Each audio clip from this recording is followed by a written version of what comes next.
How many of you heard this horrible noise yesterday and saw this message from the government? Did you know that at the same time Russia was doing the same things? And like we said, at about the same time. Odd, isn't it? Well, I thought I could keep my office from hearing this. At my insistence, our office turned all our phones off during the test.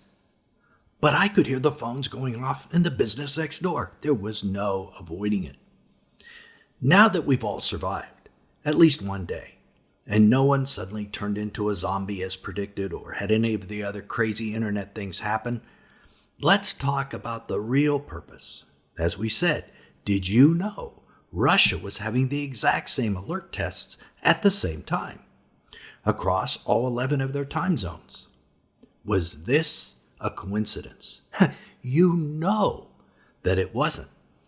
What do you call it when two nations, supposedly enemies of each other, do the same test at the same time? Let's look at what Webster's dictionary says about this noun. A plan secretly devised to accomplish an evil or treacherous end. That's what Webster's dictionary calls it. The USA has done drills like this before, but never on the same day as their opponent across the chessboard from them. What does this say? Is a higher power commanding both the USA and Russia simultaneously about doing this? What does this say about what else they might be instructed to do? These are questions everyone should be asking. So now the drill is over. Let's dig into what October 4th was really about. Personally, I'm not very suspicious of this particular drill, but about the fact that Russia did the same thing on the same day. Not that I believe there were sound waves activating something that's been placed in the bodies of, 75% of Americans like we read about on the internet. No. I think this was much more psychological than physical, and this was not the only time you're going to hear that noise. And thus, it's more insidious, more subtle, more invisible.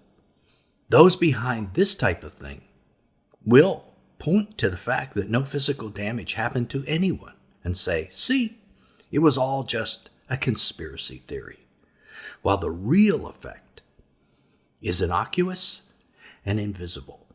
You probably don't know, but these type of alerts are common in many, many countries, and they don't always go well.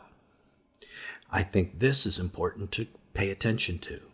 In 2018, Hawaii authorities accidentally, quote unquote, warned people of an incoming ballistic missile strike. Whoops!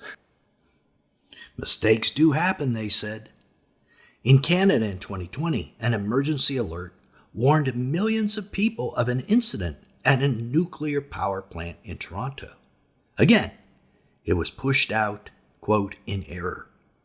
Should you get your mind ready for this sort of digital false flag errors, things like this in the future? We'll discuss that in more detail in a moment or so. Now, let's keep talking about some of the other nations. Japan's mobile phone alerts are part of a wider scheme called the J Alert, like Japan Alert, J Alert, which also broadcasts warnings on TV, outdoor speakers, radio, and by email. No one escapes by turning their phones off for that one. Netherlands also places the alerts on all government digital signs, airports, roads, bus stops, etc. Australia uses actual phone calls. New Zealand, England, and France's alert systems are like the USA's, but they got a good workout during the COVID pandemic. So this is a very common thing throughout the world. And for this alert about this alert issue, we need to give a shout out to Tim Martin of our community. Now, to figure out what's really going on, let's put this in perspective of what the globalists have planned for 2024. Remember, the main thing is always the main thing. What's the big event that they're thinking about next year? Because it's probably related to that. In September 2024, the United Nations is planning the Summit for the Future and the Pact for the Future, where by their own documents and their own admission, they plan to redefine the UN Charter and the governance of all nations. Could this alert system actually be involved in setting us up for that summit, rather than all the crazy theories that were circulating out on the internet? If this summit will actually produce the infamous covenant with the many from Daniel 9:27, the one that launches the 70th week of Daniel, or the tribulation, that is a pretty big deal. In fact, it's huge. Maybe the biggest prophetic thing to happen since the reestablishment of Israel as a nation back in 1948. And it's one thing that will certainly impact every living human being at that point. And if you're messing with how people are governed and who is making laws and rules, then you have to approach it very gingerly, or people will get angry and revolt.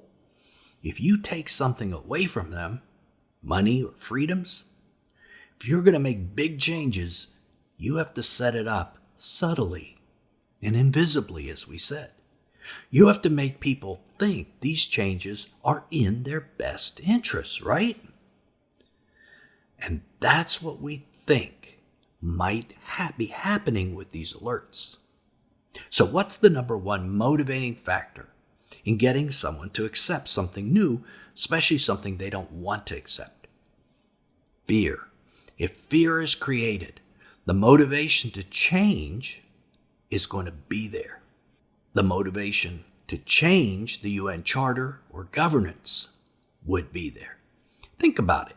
People will be motivated if they think the world is falling apart and this will save them.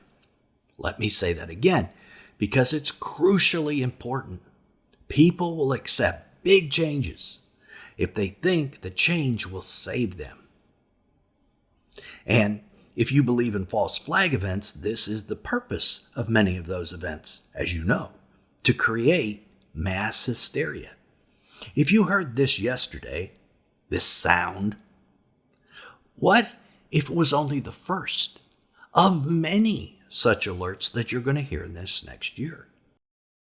Now I'm going to share with you a scenario, something that could happen, but it's from my imagination. Just thinking about things that have happened in the past, like what happened in Hawaii, and what could happen in the future, maybe this year, and the ramifications of that in terms of the Summit for the Future. What if an actual bomb then exploded somewhere in the world? A conventional bomb set off by a terrorist, but an error occurred. Oh my goodness, imagine that. And it was claimed to be radioactive. And people were ordered into lockdowns. Imagine this appearing on cell phones worldwide with that sound, warning people that air currents were now carrying this false flag and ordering all nations into lockdown. What would be the outcome?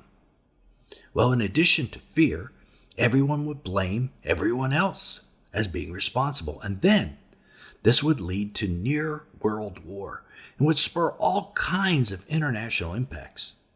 Could you see the world then coming together at the Summit for the Future? All nations coming forward and saying, as our world peacekeeping body, we need to take control of the situation to protect mankind from itself. We need to take charge of governance and change the charter, just like we were planning. And we need to put a covenant with the many in place so something like this never happens again. So we can truly say peace and security, which is the UN slogan, by the way. And it is also found in a Bible verse you may have heard of. When they say peace and security, sudden destruction comes upon them like labor pains on a pregnant woman. 1 Thessalonians 5:3. So this is just a guess on my part, a supposition. But this is what this could lead to. Remember, the main thing is the main thing. And the Summit for the Future is a once-in-a-generation event, according to the United Nations' own words. Those who have so much to gain from this won't want anything to interfere. Would a worldwide alert help make that possible? You know it would. It would be a wake-up call. But a wake-up call to something fabricated. Christians who are asleep to what is happening would be put into a deeper trance. But someday, the Bible tells us a real wake-up call will happen, one that opens the eyes of all Christians. Click right here to keep watching and learn what that event probably is and what happens once the people wake up. It's not what you think. Till then, this is Nelson, and I'll see you there.